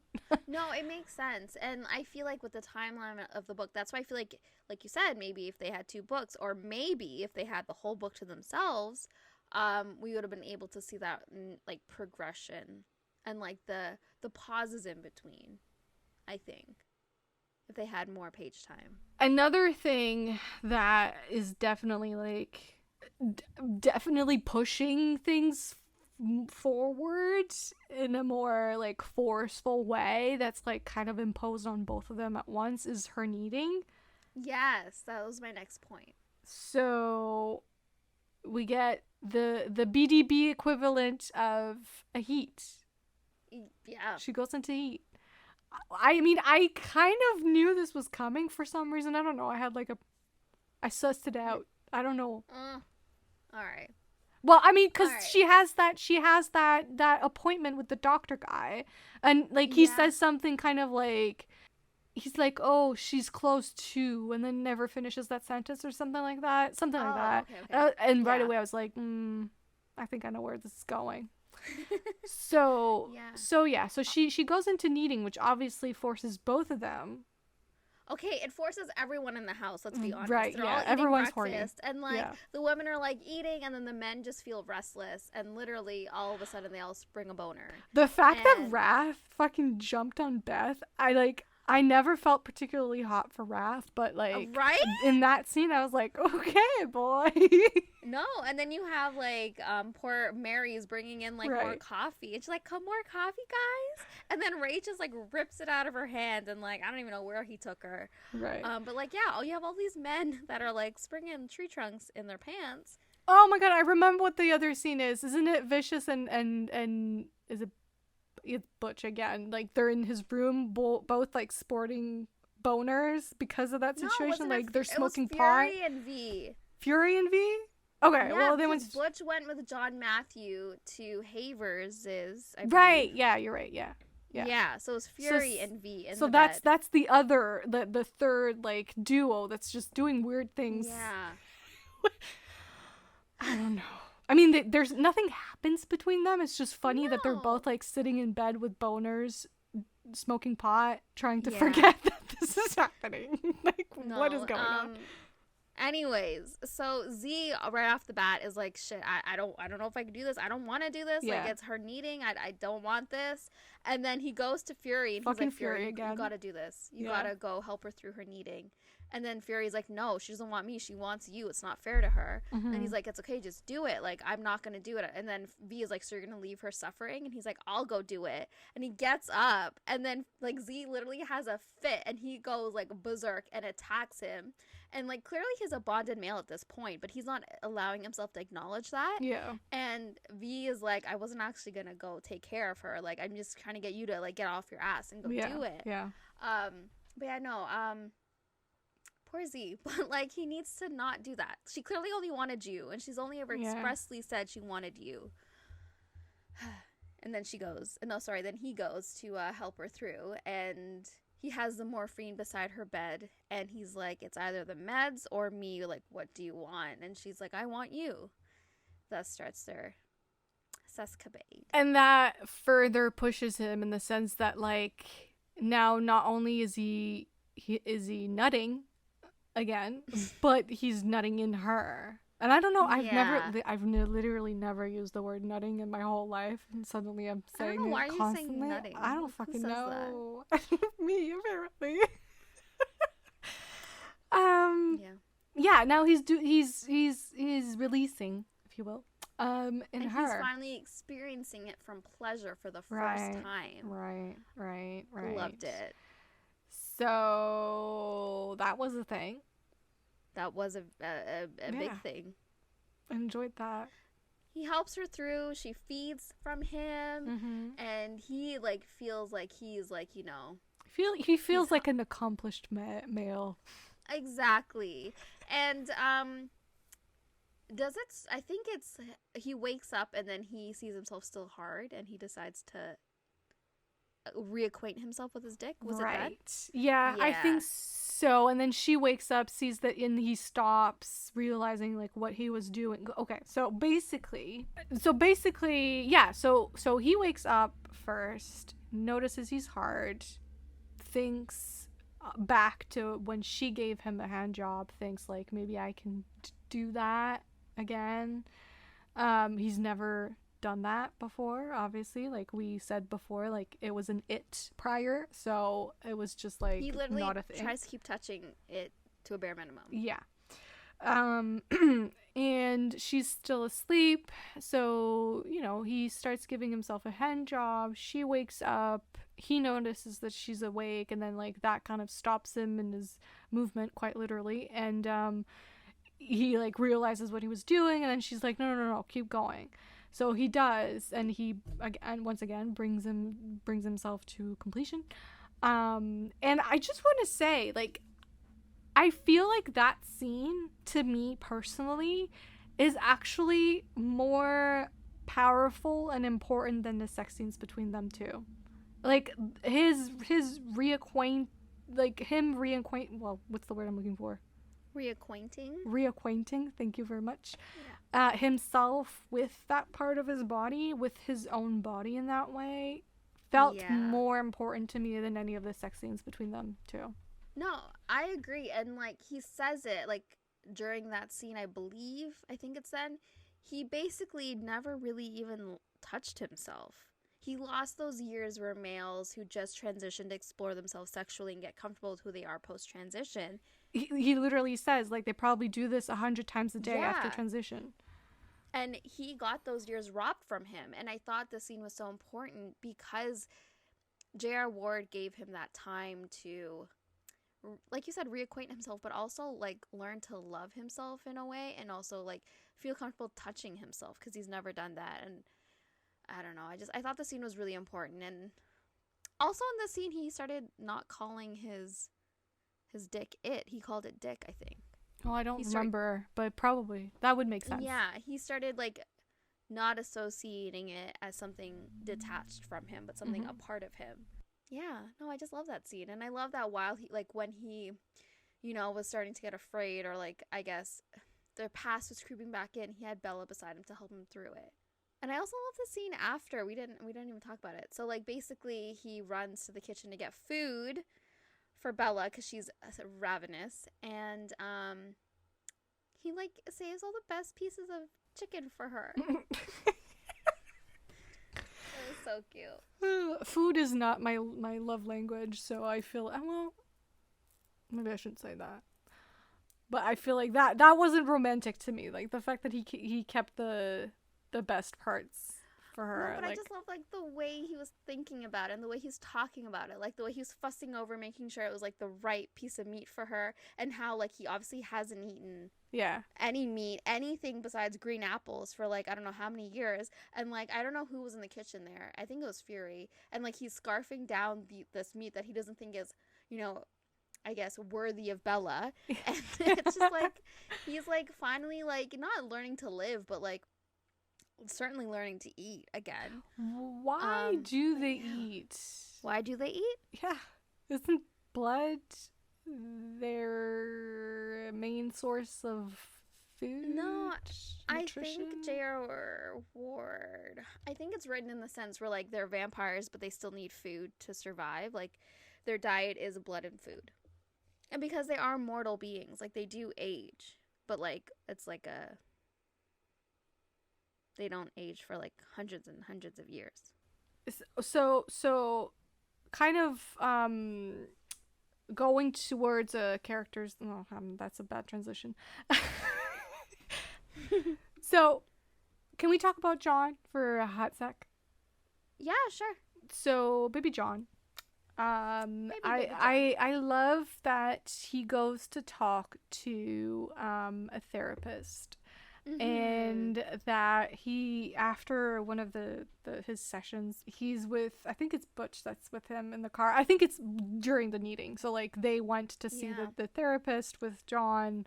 And I just love that afterwards he asks Butch to, like, he gives him a place to go, and Butch is like, why are we going there? It's, like, a really bad, like, neighborhood. Like, there's nothing there. Like, why would we go there? And then we understand that John was revisiting the stairwell where he got sexually assaulted. And I loved that, like, tidbit of information. Like anyone who's done therapy will, like, understand the, like, importance of going back to the place where it happened, and, like, especially as you're going through your process and you're hopefully doing better, like, kind of putting yourself back in that place and, like, acknowledging how you're doing much better now, and, like, how you've moved on, and blah blah blah. And then I love that he says that he writes about his experience, because that too is, like, a thing that, like, they ask you to do, like, write to the person that hurt you, write to yourself, your past self, write about the experience, blah blah blah. And I was just like, we fucking love a man that goes to therapy when he needs it. I know, we love it. I feel like if more men, fictional men, went to therapy, there wouldn't be romance novels. Let's be honest. Z really needed therapy. Yeah. Well, that's my other point. I was like, I really wish him and I really hope that him and John get to have a conversation at one point, because Z does say that he was assaulted by men as well. So I hope that they get to have a chat at some point, talk about their experience. But yeah, I just love that little tidbit of info about John. Speaking of Zsadist and John, Matthew, how did you feel about I guess the start of their relationship, their bond in a way? Like first we have Z disregarding him and saying like, I can't read, so don't even look at me, or don't even try to like write something out because I'm not going to be able to understand it. Yeah. And then we jump to him standing up for him and actually sitting with him on the bus after, Lash and the other trainees did what they did. He was bullied. Yeah. How did you feel about that? Loved Seeing it. all of that. Loved it. It's the quiet moments. It always is. Like it's yes, like loud gestures are nice, but for me in a book, whether it's like a romantic situation or just like a situation like this between John and Z, like it always speaks so much louder for me when it's the little things. Like he didn't do anything. Well, I mean, he does. Like he sits on the bus with him, but they don't say anything. They don't talk about it. He just share does. Their apple. They just share his apple. Yeah, it's just like that the fact that he just doesn't question it, doesn't want to embarrass John, doesn't mention it. He just does something. It's just, I love it. I love that part. I do. So that's why also, like, I hope that can lead towards, like, more. And it's, like, it's kind of heartbreaking, actually, when, at the end, Z goes, like, Fury has his, like, he's struggling with the drugs, and, don't get to the end yet. Well, no, but I just, like, the fact that, like, Z goes to them as they're going to, like, because John wants to train and, wants Fury's help, and, like, the fact that Z goes to them and, like, both of them are like, oh, you want to join? Like, of course you're welcome. Like, you don't need to ask. No, and then I love how, was it, like, Wrath, I believe, that, like, kind of gets emotional, and he's like, welcome back, brother, or something like that. And I'm like, ah! But yeah, we have a lot of unhappy moments before we get to the happy moments. That being, post needing, Bella is about to leave because, revenge. He pulled back the seclusion request or whatever, which we can get into. But, more or less her stay is done. Z realized he's getting too attached to her, and he's like, he doesn't want that. So he knows that she's latching on still, and she still wants to be with him come what may. Z decides to basically sabotage their relationship. It's not even a relationship yet. Whatever they have, he decides to sabotage it. And how he does that is he actively goes searching for a human woman to drink from because he didn't want their bond to grow with drinking from Bella. And he still wants her to go find a male of worth. And he believes it can never be him. And he thinks it'll be more difficult if he has her blood to leave her. Like, he thinks it'd be too hard. So he goes and finds a woman. He goes to the club. He makes a show drinking the human, despite Bella appearing in that moment and begging him not to. He still disregards her wishes and her own desires in that point and drinks. And obviously he feels horrible about it, but at that point he's so far gone. He's like, doesn't matter, she hates me. He wants the best for her. And then isn't that also when after the fact she goes to Fury and he drinks from her, or is that later? That's after she decides to leave. So she feels heartbroken and she goes back. He feels sick with himself, and she's like full well decides she's leaving. She's like, there's nothing for her here. She's going back. Her brother wants her. They've had this conversation. They've talked. They said that, whatever, their relationship's good now. So she decides to go and leave. And they decide to have like a serious goodbye fucking. And she's over it at this point. She's like, peace out. And yeah, Fury, I don't know. He needs to feed, I believe. Fury needs to feed, and then Bella offers because she's like, she's not attached to Zsadist anymore, and she can do this for Zadist's brother. So she lets him feed. And they ask Butch to stay in the room because, like, both of them are kind of, like, weirded out by that, obviously. Because she doesn't want to feed him. Yeah. Butch is like, why am I here? I feel very uncomfortable in this situation. And Fury feeds from her, and we figure out that she is pregnante. Yeah. After Z, he's like, so do I need to worry? Like, are you pregnant? And she's like, no, I'm not. I know I'm getting my period soon. Right? She's in such denial. I'm like, girl, hello. I mean, If a vampire that's just drank from your blood can clearly tell that you are pregnant, then yeah. believe them? No, she did, but like before that, like she was telling Zsadist, like, no, I'm not, like I know I'm getting my period soon, and then that's when she like Fury feeds from her, she's like, oh shit, I guess. No, Shit hit the fan. No, she's still in denial. She's like, no, it's just cramping. Oh, I don't remember. I think at that point, I think she knew, because he. Well, knows. I don't think she knew. At least from how I understood it, she still didn't know. Unless because it was in Fury's perspective, he knew, but I guess they never talked about it. I think it ended with him knowing what it was, but them, like, him not even naming what it was in his head. I don't know. Anyways, moving on. She's preggers, and Z has fully, like, I don't know, he's lost himself again in a way where he just, like, I don't even know. Explain it. I'm, like, having a brain fart. I don't know why. What about? Nothing. I don't even know what I'm talking about anymore. So that old guy thinks that she's dead.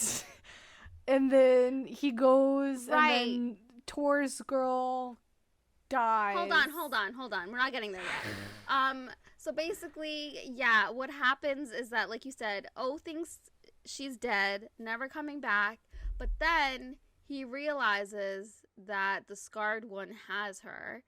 And so he makes, like, I don't know how he gets Z's number. I don't remember. And so basically he contacts Z and he's like, come alone. And during that time, we have Welsie, who is, yes, Torment's Shalane, his wife, his very pregnant wife. She's going to go buy apples for, like, their winter solstice festival. And apples are very, like, significant for, like, their ritual and their culture. And sadly, she dies. She's killed by a bullet. Yeah. How did you feel about that whole death? Like, did you expect her to die? No. I wasn't like, I to be perfectly honest, I did not have much of a reaction. I was kind of just like, oh, okay. I mean, because I was interested in their story. I'm still interested in their story, even though, like, she dies. I wouldn't mind, like, a little prequel novella, you know, how they met. Yeah, I was just kind of like, oh, okay, well, that kind of sucks. And then, like, moved on right away. Because the plot literally just moves on. So I'm like, okay. The plot, yeah, it just moves on. But, like, for me, I don't know why. I think it just kept hitting me, like, harder and harder every time I read this book. I don't know why, but I remember the first time I was really, like, torn up about it. Because, like, I don't even know if I was, like, because I was, like, I thought I was under the impression that I'm not promised a happily ever after, but, like, I expected, because they're mated and expecting a baby, that everything was going to be fine. I don't know what it was. But anyways, I think what broke my heart was that Tor was feeling her die, and his chest was hurting, and he was feeling off, and, like, he just he didn't know why. And John Matthews trying to comfort him. And then the way that the brothers came and told him. And, like, you know, he's like, you know what? No, don't tell me. Like, don't tell me what you're going to say. Like, I don't want to know.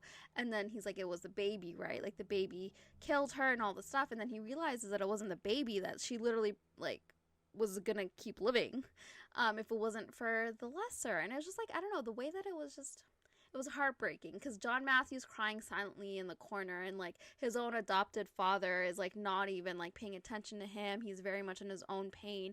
And I just felt like it was such a, like, it was well written in the sense where, like, even though it was a short scene, I really felt the emotion.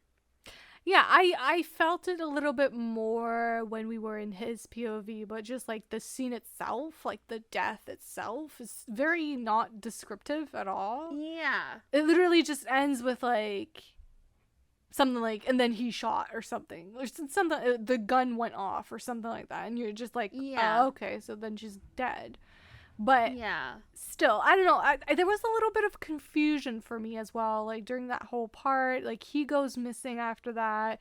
Zsadist is like arguing that it's his, like it should be like his, that guy like owes death should be his Like he owes to it deliver. to torment and all that. Yeah, like blah, blah, blah. That was a little confusing to me. It didn't help that like what I realized with J.R. Ward's writing dialogue specifically is that it doesn't always say like it's not like blah blah blah Seff said, blah blah blah Marjorie said, especially when there's like, I mean, it's obviously a huge cast of characters, so like you do have scenes where there's like several characters, so when you're doing the audiobook it is harder sometimes to keep track of like who's saying what. And that scene specifically struck me because it was like a lot of like dialogue with no like he said, she said, whatever, like no names, no nothing, just like dialogue. So I was like, who's saying what? And then so I feel like it's easier to read that in a book though. Like I didn't encounter that issue. So I don't know, maybe it was like it has something to do with the audio. I don't know. Well, I mean, I didn't really feel that. He's not my favorite, any like the narrator. He's not my favorite. Like he doesn't usually, like if you get parts like that in a book, the intonation of certain characters make you understand like who's talking.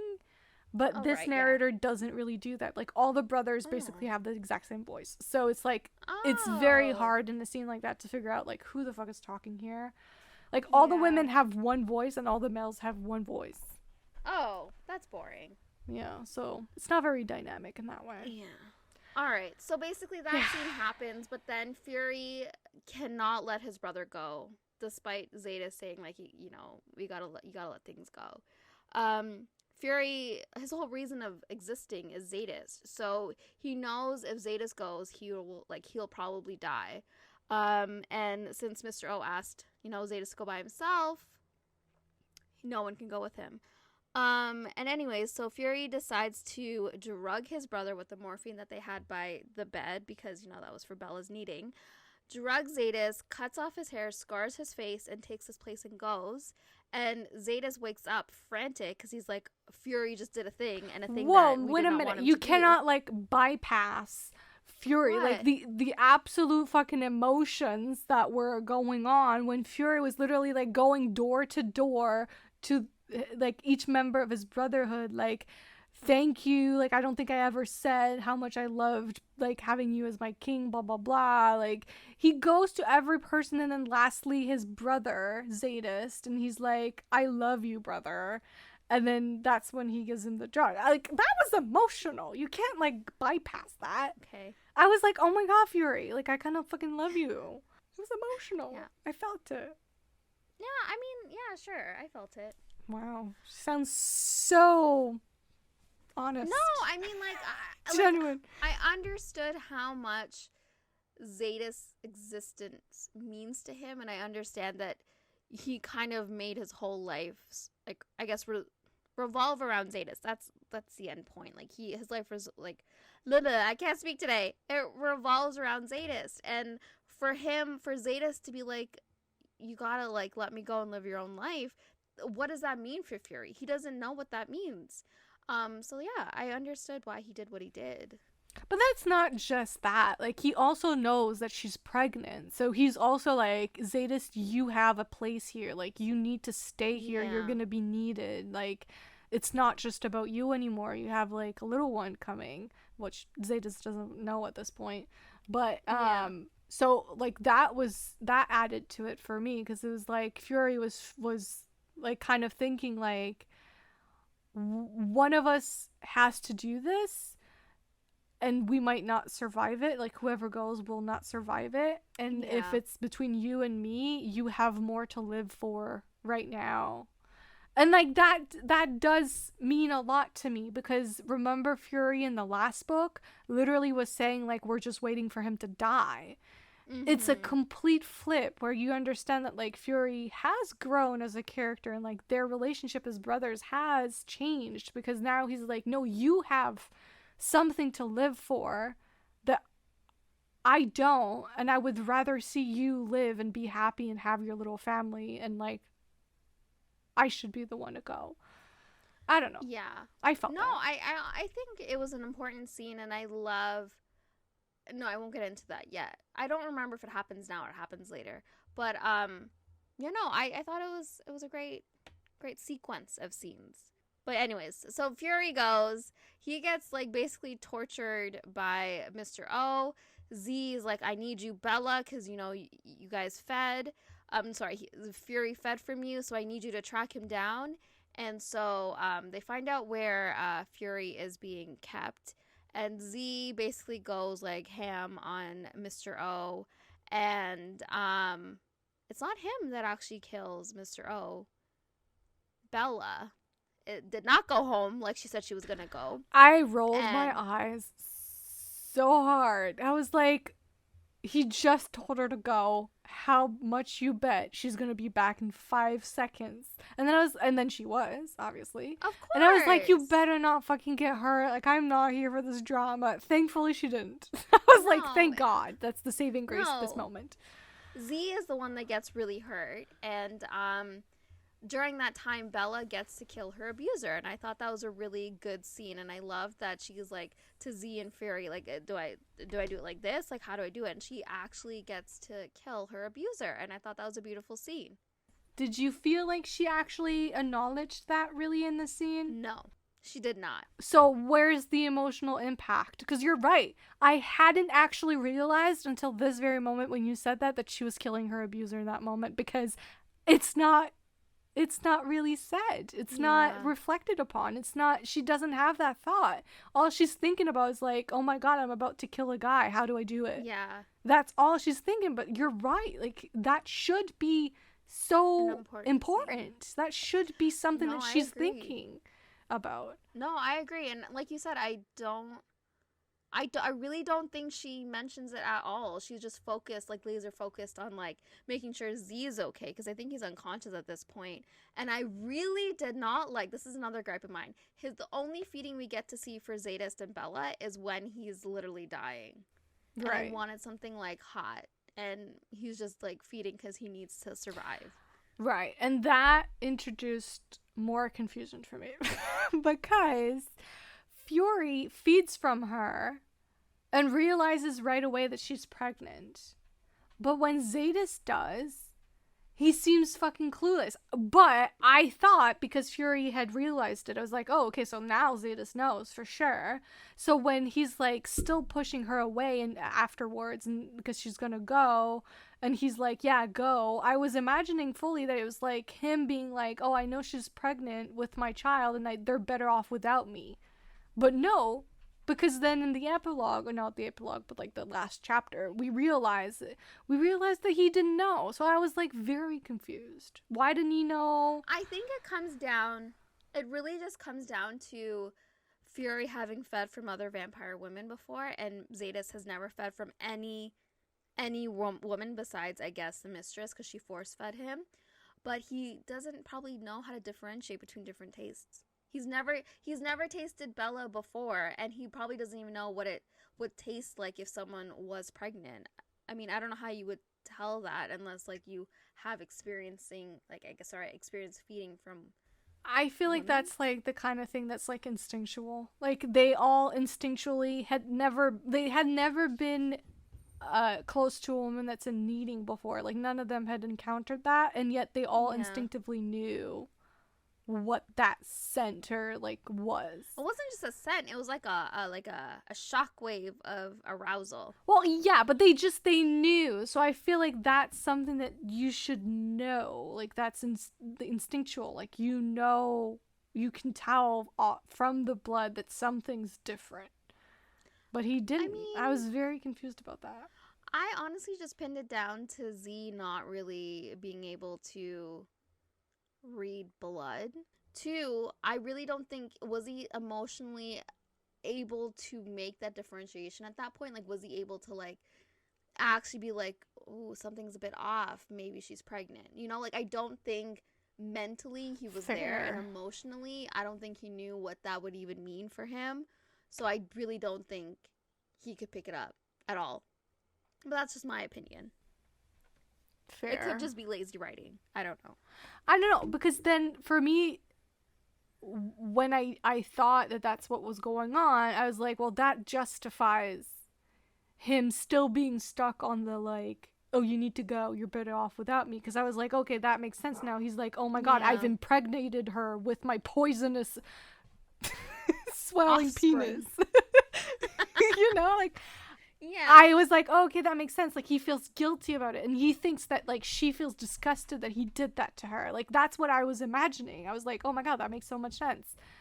But then that's not it. So I was like, why is he... Now I'm, like, questioning why he was holding on to that still. Yeah. In that moment. But whatever. I don't know. That's how I read it, but I mean, that's my opinion. So I don't know. I feel... I don't know. I'm just trying to figure it out. You said that's my opinion, and I just had that meme where it's like the woman that's screaming, that's my opinion! Shut up.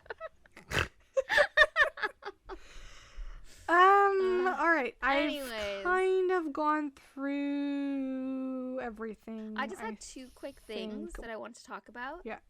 One being, I love that Z's first I love you was to his brother Fury. Yeah. And I just felt like that was really important for him to recognize his love for his brother and actually acknowledge it and just express it. Because Fury has zero positive, I guess, situations of affection. I don't know how to word it, but it's like Z's first, I guess, like, hug as well. I love how it was with Fury, like the brother that's been with him through thick and thin. Like, I just loved it. And I love, like, Z is basically like, brace yourself because I'm about to hug you. And yeah, it just goes back to, like, the whole idea of Fury not even having any form of physical contact with his brother that he loves so much that was positive, besides, you know, the beatings that he had to hurt his brother since that was the only way he was allowed to touch him at that time. Yeah. To now being able to express love between each other and, like, have affection between each other and like express it physically as well. I just thought, like, I love that it was with Fury he experienced that for the first time. Yeah, there's also that beautiful moment where Bella walks into, is it Fury's room? She's looking for Zsadist. She goes to Zadist's room. He's not there, so she's told that he's in Fury's room. And she walks in and she says that they're both lying on Fury's bed back to back, and she she mentions that it's kind of like when they were in the womb together. And I just thought that was like a lovely little comment, like that. I just imagining these two grown ass warrior guys just, like, you know, sleeping back to back close to each other, like just showing that the power of and you know, of that bond that they share. Because they never even got to express it. Yeah. Pre-Zsadist, you know, abuse. Because maybe for a few days. Because I think it was like, they only, like, his parents only had him for like 2 months or something. And then he was taken from them. Insane, yeah. Yeah. So it's just like, I love that we were able to see, like, their, like, relationship progress. And see it in a positive light. But yeah, so basically Bella still decides to leave. And I can't speak shit. I'm done. I think I'm done. I'm done tonight. Anyways, Zsadist, you know, in Bella's absence, decides to better himself in the sense where he decides to not let go of his past, but, like, grow from it. And he knows he's got to do better. He knows he's got to be better. So he has a convo with Fury that he's gonna try and live. And this is when he really, like, cements to Fury, like, you're gonna have to live your own life without me. And don't live for me. And I love that he had to make that differentiation with that. And he also, like, starts to do other things for himself. And that being burning the mistress's skull. Yeah. Which was a reminder of all that he's been through. And him killing his abuser and reminding himself that he's killed his abuser. And I also love the little tidbit of him going to Mary and asking for her help and asking, you know, how was her experience with, like, those with autism and teaching them how to read and, like, you know, teaching them, like, everyday situations. Like, how was that? Like, did you laugh at them? Like, how was that going? And, like, I just loved all of it. And I just, yeah, How did you feel about that whole, like, it was basically like a montage. Yeah, it was really cute. I like that in the end he wanted to make himself like a better man, or find himself for himself, but for her as well, because he's still holding on to that thought that like she deserves better, which is like, Yeah.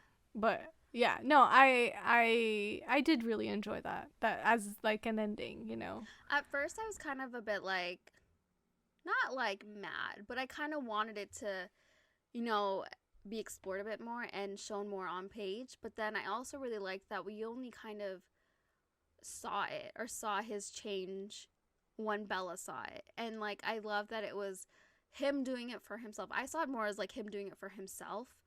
And like, while, yeah, he was going to, like, you know, better himself because he wanted to be a better man for Bella, he never really like told her he was trying to get her back. It was more so like he was content with even just being her friend. And I love that he did it without expecting anything from Bella. And it was, I don't know, I just think personal growth needs to be a personal decision, and not because someone told you to do something, or Absolutely, that yeah. you hope to get something out of it. And Z never really expected anything out of his personal growth. Yeah. I will say though, at this point, I was still under the assumption that he knew she was pregnant. Oh, okay. So when I read it, or listened to it, I thought it was kind of beautiful, because I thought that where it was going was that he wanted to make those changes in his life because he knew that he would maybe have a child, and that he wanted to be the person that taught those things to his child. Like, I fully thought that that's where it was going. I was like, oh my god, that's beautiful. Like, he's like, I want to learn how to write, I want to learn how to read, so I can read to my child, so I can teach my child, be the person that's there to teach him or her how to write. Like, I fully thought that that's where we were going, and I was crushed when it was like, I'm pregnant. He was like, what? I was like, what do you mean, what? You didn't know this whole time? No, but then, see, on the flip side, I love that it was for him. He wanted to read for him. He wanted to learn to write for him. And it was just like, because, yeah, he wanted to obviously be better, to be, you know, seen with Bella. He felt like that's where his worth laid. Where his worth laid. But at the same time, he still did it for himself. It wasn't to be able to read to his child. It wasn't to be able to, like, you know, teach all these things to his child. It was for him. And I think that was really important. And I loved that, you know, when he found out that Bella was pregnant, it was like, oh my gosh, like, what the hell? Like, I don't know what to do, but I'm here for it. Like, I'm ready for it. Not ready, but like, he was like here for it with Bella. I don't know. To me, doing it for a child of yours is still doing it for yourself. It's not the same as doing it for like a lover, because I think, I mean, I'm not a parent, obviously, but I would assume that if you are a parent, it kind of shows you a different side of yourself. Like, it shows you a new worth in who you are. Like, now you have this thing to care for, and it shows you like, I am important, and I'm here, and like, I have this child to prove it, and like, blah blah blah blah. So I don't know, for me, there's like, it's not he would be doing it for the child. It's he would do it for himself, so that he gets to have those moments with that child. But I mean, whatever. at the end of the day, he Semantics. still learned it, and he will be able to experience that all with his child. True. I don't know. I love the whole idea of him learning it and wanting to learn and also eat with rage for himself. But at the same time, I loved his I love you. How did you feel about that? So my boy decided to like literally like slave away on writing I love you on a piece of paper, and he flips it over so she could read it, and then she's like literally like silent, and like he's like, I can write it again. Yeah, he basically is like, oh, you probably can't read it, I'll write it again. And she's like, no, it's the most beautiful thing I've ever seen. And like, I don't know, I loved that it was like, that's how he decided to express his first I love you to the woman he loves. Loved it. I did notice, well, not notice, it's not like it was a hidden thing. It was plain obvious, but I did like the fact that like he mentions that Bella makes him feel like a man. Like, not a monster, not, an abuser, not, like, all the things that others see in him. She makes him feel like a man. And that just, like, reminded me of Win and Kev. Oh, yeah. And Yeah, like, Win's whole journey of, like, wanting to be seen as a woman, not a sister, not, an invalid, not, like, any of the things that people assumed of her. She wanted to be seen as a woman. Yeah. And I just thought there was, like, a nice parallel between that story and here with Z, and how he wanted to be seen as a man, and, like, that's how Bella makes him feel. Everything about it. Everything about them I really, really liked. But no, this book really felt like the end of a series, because, like, the end, it basically cuts to John Matthews' perspective, and as they're training's done, Bella and baby Nala makes an appearance, and John Matthew kind of, like, is not reflecting on what he's, like, on his own life, but more so, like, regarding and looking at Zsadist, like, this changed man with his baby that he's holding so close to his chest. And then as he's walking away, Bella and Nala is on his back, like, tattooed into his back. So he voluntarily decided to get tattooed, and it's with his wife and his child's name. How did, like, thoughts? Loved it. Okay, great. That's it. Did you feel like this was, like, the end of the series though? Like, didn't it I feel did like feel like when you said that she had only, like, she was contracted for 3 books, it did feel like that. Like, you can see that, like, she was obviously leaving some things open in case, Yeah. but it definitely felt like it was, like, wrapping up something. Right. But then also leaving enough stuff open that, like, by this point, I imagine she already was renewed for, like, more books, so she probably knew, but she probably had, like, an original idea of how she wanted it to wrap up, so she kind of probably mixed the two together. But yeah, loved it. Well, Seff, how does it feel? We are here, and I am so happy that you finished it. Will you continue the series? Like, do you feel like you are intrigued enough to continue reading? I think I will. I will admit, there's still something holding me back from, like, fully feeling immersed into this world in this series. Right.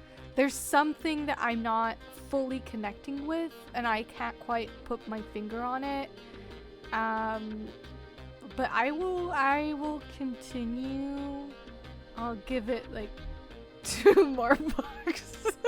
I just need you to get to V. Like, I'm sorry. Yeah, I'll get to V, but, like, we're gonna take a break right now. No, that's fair. And even if you don't want to do it for the podcast, like, that's totally okay. No, I too, feel like at this point we have to, but Okay. hopefully we won't go, like, almost a year.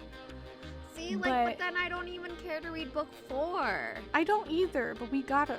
I'll do it. I'll do it for you.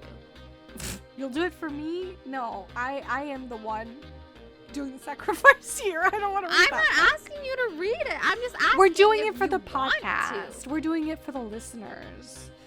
Listeners, do you really care about Butch and Marissa? Do you? Be Honestly, honest. can I skim over that one and then go to V's book? Can we? I'm kidding. I'm sorry, the Butch lovers out there. I am sorry. Yeah. I feel like I've been all over the place with this character. Like, book 1, I was like, intrigued. Book 2, I was like, couldn't care less. Now I'm like, That's just how you feel. Butch is like, Well, maybe the I'll whole read time. his book and be like, wow. Anywho, all right, we've gone definitely long enough. yes, yeah. So I hope you enjoyed this episode. If you want to share with us your own thoughts on Lover Awakened, is Zsadist your favorite as well? Did we do his book justice with our conversation? I mean, hopefully. We're just all over the place like we always are. No, I feel like we did a good overview. I do think we did. I think we did too. But maybe I'm delusional. That's also possible. All I know, I was not making sense for a good chunk of this, so I'm sorry. It's late. We're tired. So yeah, so if you enjoyed it, what? No. If you want to find us online, you can find us on Twitter at DRTMPod, as well as on Instagram as Romance in the Monsters Podcast. Email is romanceinthemonsterspodcast@gmail.com. And we are on YouTube as well at Romance in the Monsters Podcast. And feel free to leave us a little follow or subscribe while you're on there. And lastly, if you want to find me specifically, I am on both Twitter and Instagram at Foes and Lovers. And you can find me, Seff, on both Instagram and Twitter at Foes and Woes. And also, please feel free to rate us on Apple Podcasts, as well as leave us a review on Apple Podcasts. And I believe that's it. And Google, maybe. If you just feel the need, just subscribe, or what is it called? I'm gone. Do whatever you are comfortable with. If we haven't earned it yet, okay? don't do it. Yeah. Anyways, that's it. We're really delusional there. I'm so sorry. All right. See you next week, guys. Bye.